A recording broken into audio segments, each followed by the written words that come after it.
Secara umum, dampak bagi pelaku bullying akan terlihat sampai usia dewasa.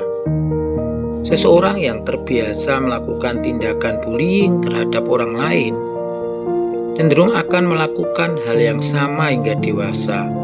Lebih parahnya, ia dapat melakukan tindakan kekerasan yang menjadikannya seorang kriminal, bahkan sampai masuk penjara. Dampak bagi pelaku bullying dapat terdiri dari beberapa macam, baik dampak akademik, ketidakmampuan mengembangkan kemampuan sosial, dan potensi kehilangan kontrol emosi. Hal ini yang seringkali membuat pelaku bullying menjadi sangat agresif dan impulsif. Assalamualaikum warahmatullahi wabarakatuh. Bertemu lagi dengan Bang Jai di Yuna Sehat Jiwa. Salam sehat jiwa. Kesempatan kali ini Bang Jai akan membahas tentang dampak bullying bagi pelaku. Bullying atau perundungan bisa terjadi pada siapa saja, termasuk anak Anda. Anak Anda mungkin bukan menjadi korban bullying, tetapi justru sebagai pelaku. Bisa saja ketika di rumah, anak Anda terlihat manis dan penurut, tapi bisa jadi melakukan bullying atau perundungan saat tidak mendapat pengawasan dari orang tua atau di sekolah, atau justru di lingkungan bermainnya anak. Saya yakin Anda sebagai orang tua, kebiasaan anak Anda membuli temannya tidak berlanjut sampai usia dewasa, bukan? Jika perilaku tidak tepat atau membuli anak lain ini dibiarkan saja, akan mempengaruhi kesehatan jiwanya.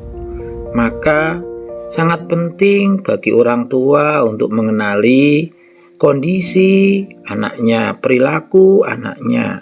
Ketika memang menjadi perilaku bullying, jangan dianggap itu hal yang biasa atau bahkan bangga karena anaknya pemberani, bukan penakut. Nah, ada beberapa dampak yang bisa muncul bagi pelaku sendiri, baik jangka pendek maupun jangka panjang. Kesempatan kali ini Bang Syah akan menjelaskan dampak jangka pendeknya. Ketika perilaku bullying ini dilakukan berulang-ulang atau terus-menerus, maka akan berdampak pada satu, pelaku memiliki rasa percaya diri yang tinggi, harga diri yang tinggi pula, dan cenderung bersifat agresif dengan perilaku pro terhadap kekerasan. Dan tipikal orang atau anak tersebut mungkin akan berwatak keras, mudah marah dan impulsif. Bisa jadi toleransi terhadap stresnya sangat rendah, mudah sekali frustasi, sehingga ketika ada sesuatu yang bikin gak nyaman, dia akan melampiaskan kepada orang lain atau anak lain. Dan ketika sudah melampiaskan ketidaknyamanannya dia, frustasinya dia, maka akan puas. Nah, tentu anak pelaku bullying ini semakin didiamkan akan semakin merasa percaya diri untuk melakukan hal-hal yang semestinya tidak boleh dilakukan. Yang kedua, tidak berempati. Perilaku bullying semakin lama semakin tidak ada punya rasa empati terhadap temannya.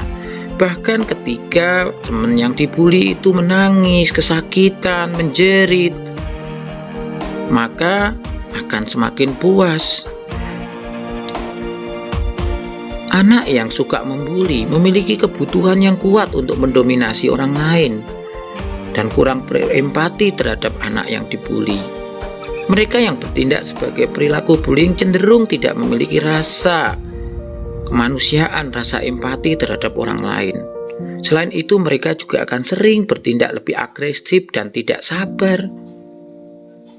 Ketiga, sering berkelahi. Seseorang yang melakukan bullying biasanya sering berkelahi walaupun tidak dengan korban itu. mereka akan merusak properti yang ada di sekelilingnya. Selain itu, ia juga beresiko putus sekolah karenanya banyak aturan yang telah dilanggarnya. Karena apa? Karena sedikit-sedikit marah, menyerang, memukul, menendang, sehingga tentu itu melanggar aturan dari sekolah. Kadang-kadang juga kehilangan emosi, jadi kontrol emosinya itu menjadi buruk. Maka lebih suka menggunakan tindakan kekerasan untuk mendapatkan keinginannya dibandingkan dengan cara-cara yang baik. Apalagi ketika anak-anak di sekitarnya merasa tertekan, sedih, ketakutan, maka itu akan membuat puas. Sehingga itu yang seringkali memicu perkelahian. Kenapa? Tidak semua anak ketika dibully akan diam. Bisa jadi beberapa anak akan berani melawan, sehingga terjadilah perkelahian. Keempat, berpikir bullying adalah hal biasa. Pelaku bullying atau perundungan akan merasa bahwa tindakan yang dilakukannya merupakan hal biasa. Terlebih mereka akan merasakan kepuasan tersendiri, bahagia, bangga telah menindas orang lain yang dianggap lemah. Apalagi kalau orang-orang di sekitarnya, entah guru, teman, orang tua, mendiamkan saja bahkan menganggap hal yang wajar. Tentu perilaku bullying ini akan menjadi hal bahwa yang selama ini dilakukan sudah dibenarkan oleh semua orang. Kelima, prestasinya rendah. Tentu ini kerugian secara akademik akibat perilaku agresif yang memicu ketidakdisiplinan dan ketidakfokusan pada tugas sekolah. Bisa jadi sudah tidak mau lagi mengerjakan tugas. Bisa jadi sudah enggan untuk berkumpul dengan teman-temannya, atau mungkin sudah jenuh mendengarkan saran nasihat dari guru atau orang tua, sehingga sudah tidak ada lagi minat untuk belajar. Ini tentu akan mengganggu prestasi akademiknya. Bahkan mungkin sudah sering membolos atau tidak masuk sekolah. Karena bisa jadi pelaku bullying ini akan berkumpul dengan orang-orang yang sejenis. Akan sangat tidak nyaman berkumpul dengan anak-anak yang mungkin tidak punya kebiasaan untuk membuli. 6. Suka menyendiri. Dampak ini berupa kegagalan dalam mengembangkan kemampuan sosial, seperti empati, negosiasi, dan balas budi. Tentu pelaku bullying ini akan dilihat oleh orang-orang di sekitarnya, baik korban bullying maupun saksi. Nah, sanksi sosial yang didapatkan oleh pelaku bullying tentu ini parah sekali. Bisa jadi dia diasingkan, dikucilkan. Bisa jadi banyak teman-temannya sudah mulai menghindari dia, tidak mau diajak ngomong, nggak mau bermain. Nah, tentu hal seperti ini tidak boleh terjadi. Maka harus ditangani sejak dini. Jika tidak, bisa jadi anak yang mempunyai kebiasaan membuli ini akan semakin jatuh di dalam gangguan jiwa. Bisa dia merasa tertekan, depresi, cemas. Nah, yang ketujuh adalah sering membolos sekolah. Tentu ini konsekuensi dari ketidaknyamanan dia ada di sekolah. Mungkin bisa jadi kebanyakan temannya yang sudah dibully dia, atau teman-teman yang menjadi saksi akibat perilakunya dia sudah nggak mau lagi berkumpul, sudah mulai lagi ngajak ngomong atau bermain, sehingga nggak nyaman ada di sekolah. Bisa jadi gurunya sudah mengetahuinya, sehingga menegur, menasihati, bahkan menghukum. Nah, ini mungkin akan membuat pelaku bullying ini lebih suka, lebih nyaman di luar sekolah, sehingga kebiasaan membolos sekolah ini menjadi hal yang sering dilakukan. Bisa jadi orang tua tidak tahu apa yang dilakukan anaknya, karena pamitnya pergi ke sekolah tapi tidak sampai. Dia malah main-main di pasar atau di tempat-tempat PlayStation. Nah, bisa jadi seperti itu. Kedelapan, sikap yang menantang orang tua maupun orang dewasa. Nah, tentu ini harus diantisipasi. Ketika anak dibiarkan melakukan perilaku bullying atau tidak didampingi atau malah dibenarkan, mungkin Suatu saat bukan lagi guru yang ditantang, tidak dituruti nasihati. Bisa jadi omongan orang tua sudah tidak dianggap, saran orang tua sudah tidak dianggap. Nah, ini yang berbahaya sekali.